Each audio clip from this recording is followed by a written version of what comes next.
Hi everyone, in this video we're going to be taking a look at how to pass question 5 for paper 1. So specifically in this video we're going to think about the creative writing assessment, which is the big assessment that you get for paper 1 for English language. We have done another video where we talk about the other questions as well, which actually talks through questions 1 through 5, but this specifically is now going to focus on how to develop and improve your creative writing in order to help get a pass.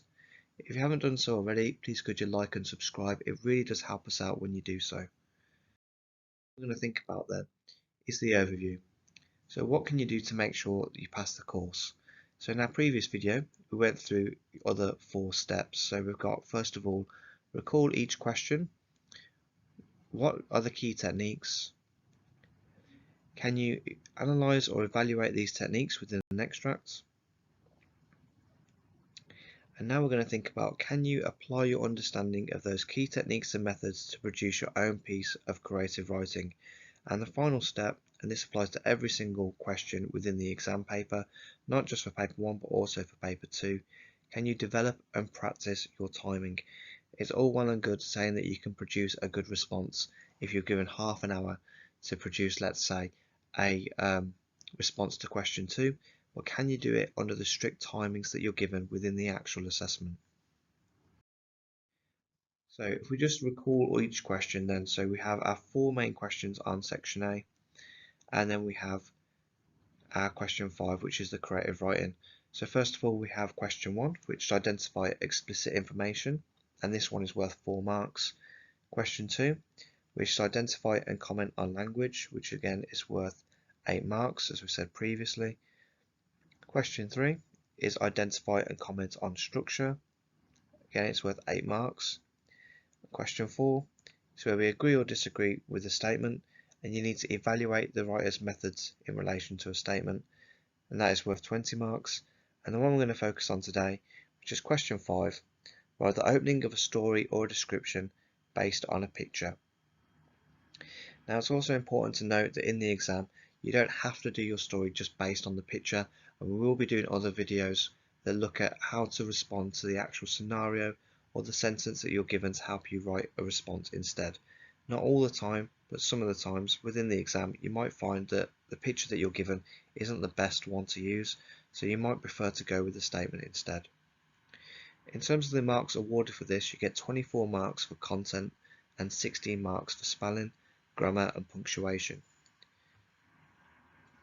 So if you think about the teacher's top tip, consider how much time you need to spend on each question in relation to their value. So because question 5 is worth half the marks in the exam paper, many teachers will tell you to have a go at this question first, spend a good hour or even 45 minutes if you're quite quick at producing your creative writing, just to make sure that you gave enough time and enough effort for one of the most important questions within the assessment. So section B. This is our creative writing, or if you think about what we were talking about at the start of the video, this is actually step 4 in our process to pass in the exam.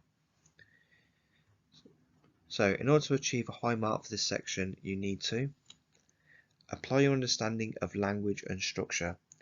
So it's fantastic if you are able to tell me what a simile and what a metaphor is, and you're able to identify it in a text, but now what we need to do is we need to see if you can actually apply your own understanding to produce your creative writing.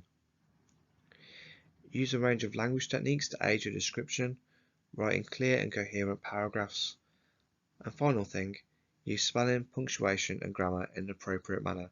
If you're able to do all of these things, then you're in for a real strong chance of being successful within this assessment. So what will the question look like? It might be within the exam that you're giving an image, and it might be one that looks something like this. So this would be what the first option might look like. So you'll be presented with an image, and we call this a stimulus. So it's supposed to stimulate us and help us to come up with our ideas in a creative manner. And you'll be asked to write a piece of creative writing around that image. Your teacher won't know what picture you'll get in the exam. A lot of the time students do try to ask the teachers, but unfortunately they just aren't going to be able to tell you that. They're not going to know until the day, and at that point they won't be able to give you any additional support or help. So the best thing to do is to get a lot of practice with this one. Experiment with different pictures and see if you're able to generate some good or interesting ideas based on the images that you've been provided. Option 2. So as we said previously, you can also choose a scenario. So these will be in the form of a starting sentence or a situation. So it might be something like, write about a time where you were scared for your life.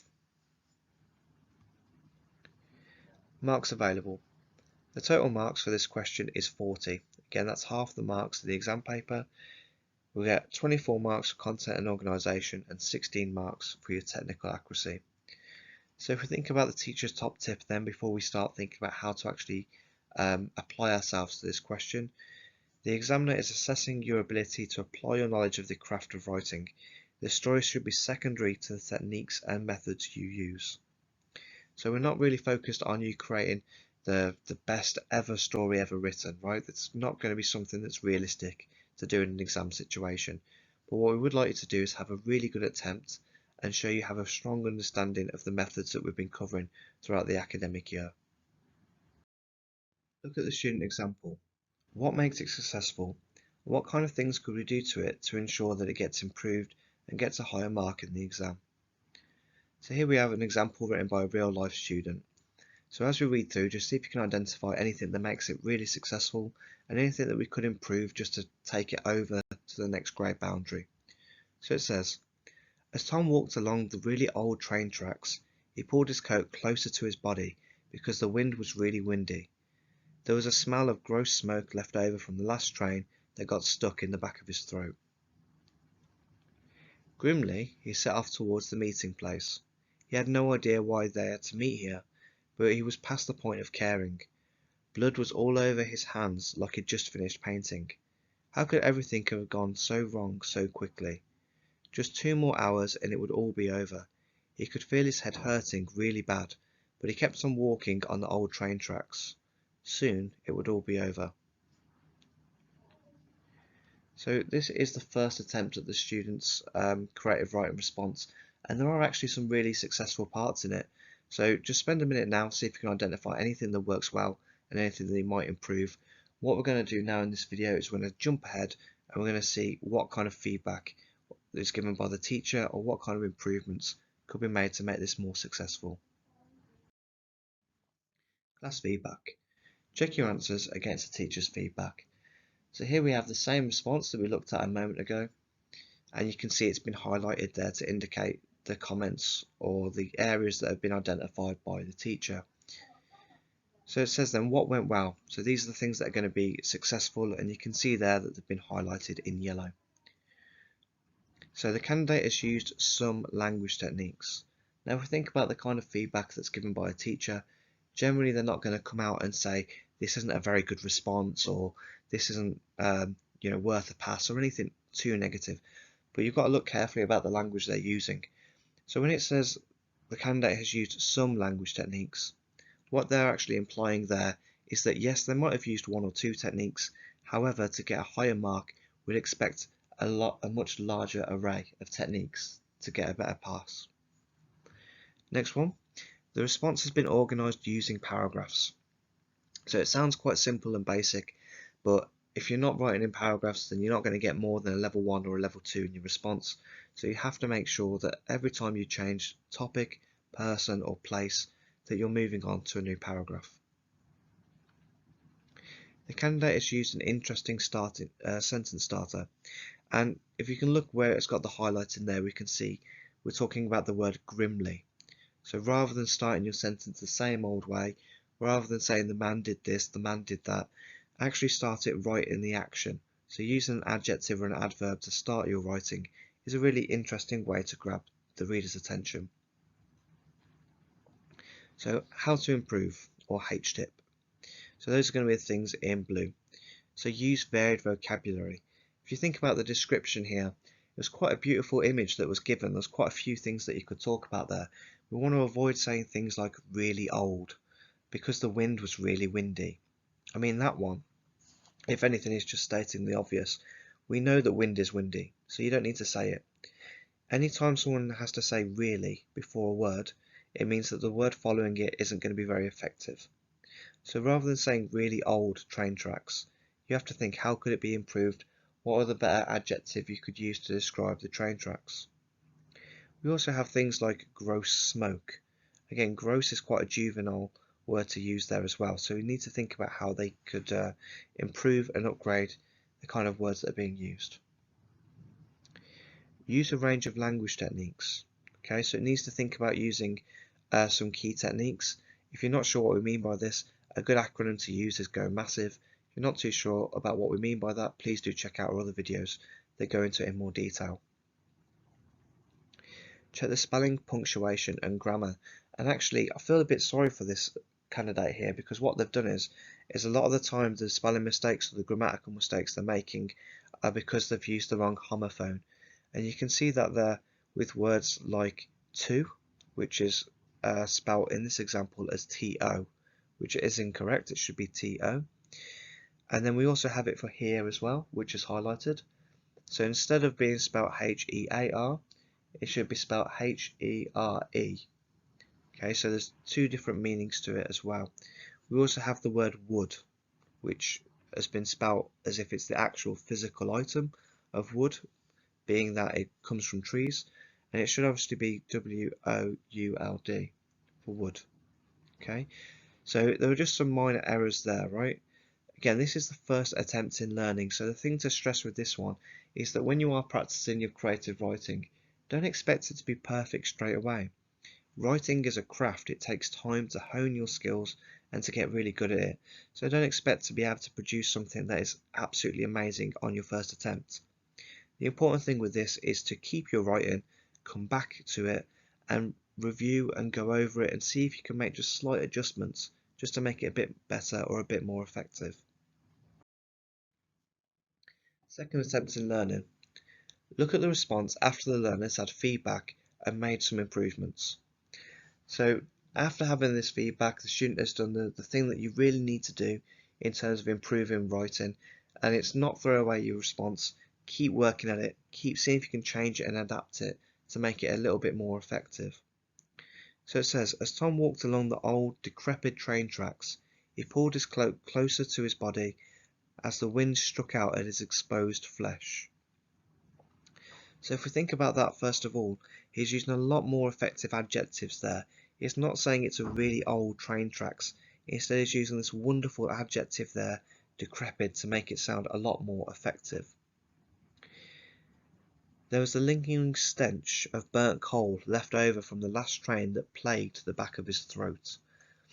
So we've got the wind struck out at his exposed flesh. Okay, that's very aggressive there. Nice use of personification. And the last bit in the line there, we have a lingering stench, which is engaging sensory language. We also have this smell of burnt coal, which again is quite interesting to think about because it's talking about something that may be set in quite an old-fashioned time, potentially. And saying that it plagued the back of his throat. So think about the imagery that's being created there. Think about how horrible this actual smell is and the effect that it's had on the character. It's a lot more impactful than just saying, you know, it smelled really gross or it was really horrible. So a top tip to remember when you're going through your creative writing is, rather than saying something smelled bad, try and think about what is the most creative way that you can formulate that idea. Don't go for the obvious one. Think about the one that forces the reader to really visualize what it is you're talking about and really start to think about it in a creative sense, because that's how we actually create a world and a realistic image for the reader. So next one then, grimly he set off towards the meeting place. He had no idea why they had to meet here, but he was past the point of caring. Blood was all over his hands like the hands of a devil. Okay, so we've got a lovely simile there, rather than just saying like he'd been painting. You've got this simile there that's been used and the link to the devil, which again is very negative connotations. It also might foreshadow the fact that this is quite a dangerous situation that he is in. How had everything gone so wrong so quickly? Just 2 more hours and it would all be over. Again, we've got our corrections there with the spelling, grammar and punctuation as well. He could feel his head throbbing so hard he was sure it was about to explode. So rather than just saying that it's going to hurt him, it's getting into a lot more detail there. Gritting his teeth, he kept on walking on the devastated train tracks. Soon it would all be over. So as we said before, a good thing to think about is to go back over and to check your sentence starters. So he's had a think and decided that he's going to get it right in the action. So rather than saying he walked along it, starting off with saying that he's gritting his teeth, and using that great technique of showing and not telling to try and get us that image of how the person's feeling during this situation. When it's talking about the train tracks, again, we're going to avoid obvious adjectives like old. Instead, we're saying there are devastated train tracks. It's a lot more atmospheric than just saying it's old. It's making the writer actually seem a lot more intelligent, like they're really thinking about and selecting the key adjectives they're trying to use in their response. Creative writing. So these are some of the main things that you need to remember when you do your response. So the first thing to think about would be, how are you going to gain marks? So first of all, language techniques. Have you used a range of language techniques? A good habit to get into is to write things like go massive down the side of your page and tick them off every time you've used one of those examples. And that's just going to make sure that you're actually hitting the criteria, and it's going to be the same thing that the examiner is looking out for as well. Next one will be structural techniques. So have you structured your writing appropriately? Have you used paragraphs? Have you linked your ideas? Have you used things like foreshadowing, zooming in, a cliffhanger or a resolution at the end of your story? Because these are all things that can help and support the mark that you're going to get in the end of your response. Spag. Have you used a range of sophisticated spelling, grammar and punctuation? Now this is particularly important because it often gets neglected. People focus too much on the story and they kind of neglect the technical accuracy. So go back over it. If you've only used things like full stops and commas, you're really limiting the amount of marks that you're able to get in this response. Fail and sail. So you can see there from the two responses we had a fail and we had a sail. So if you're not sure what we mean by this, a fail is what we call a first attempt in learning. So this isn't going to be perfect. And the problem is with our creative writing is that it is an expression of yourself that's quite personal. So a lot of people don't really want to show it to other people. That's fine. But we need to kind of overcome that and become more critical of our own work so that we can actually get to a stage where we can make a judgment, accept that some things aren't great, and then understand how to make the improvement. So we need to understand that it won't be perfect first time. Then when we go on to the second attempt in learning, we use that feedback from your teacher. And this is why it's so important to get prompt feedback from your teacher to actually improve your writing. So without this, you're not going to be able to improve because you don't know what you're doing well and the things you need to change in order to make sure you're going to get a pass. So again, as I said before, never bin your creative writing. Try to improve and rewrite your creative pieces and get used to drafting and editing your writing. Real key skill that you need to know for the exam. Managing your time. So the exam paper, in case you're unsure, if you're studying AQA and you're doing paper 1, it's called Explorations in Creative Reading and Writing. You get an hour and 45 minutes for it. You have 5 minutes for question 1, 10 minutes for question 2, 10 minutes for question 3, 20 minutes for question 4, and around 45 minutes for question 5. If you are doing revision, it's important that you sit there, you time yourself, and you see how long it does take you to practice these things. If you find it's taking you a real long time to get these things down, don't worry about it too much. It's the kind of thing that comes with practice. So the more and more you do it, eventually you'll find you're getting it done quicker and hopefully still at a high quality as well. Extension. So test your understanding by recalling the details for each question. Okay, so these are the things that we looked at when we're going through step 1.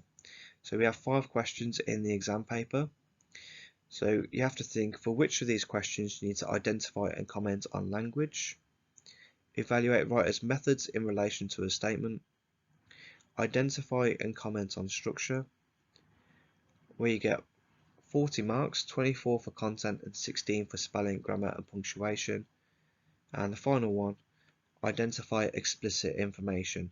So these are all key skills or key details that you need to know when you're thinking about your paper 1. If you'd like to pause the video here and go through it at your own time, please feel free to do so. We're now going to jump ahead and go through the answers on the next part of the video. Class feedback. Check your answers against the ones on the right. So here we have our table then. We've got our questions on the left hand side and we've got the correct answers on the right. So for question 1, identify explicit information. So that's the obvious information. Question 2, identify and comment on language techniques. Question 3, identify and comment on structure. Question 4, evaluate writer's methods in relation to a statement. And question 5, which is worth 40 marks, you get 24 marks for content and 16 for SPAG. Okay, so as I've said before, try to answer question 5 first. It's worth half the marks of the paper, so you must not leave it until last minute.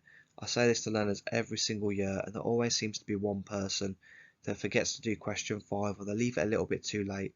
So I can't stress enough how important it is that you have a go at question 5 first and make sure you're managing your timing effectively. Additional resources. So we upload new videos every single week, sometimes multiple videos a week. So it's important to check out the other ones that we've done. For example, we have an initial assessment that goes through some of the key skills that you need for the whole paper.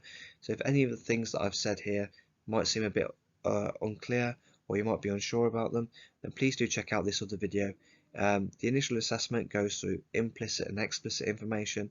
It goes through the key language techniques and structural techniques and really gives a good overview of the kind of things you need to know to help pass the course. If you need any additional support or help, the new videos will be added every single week.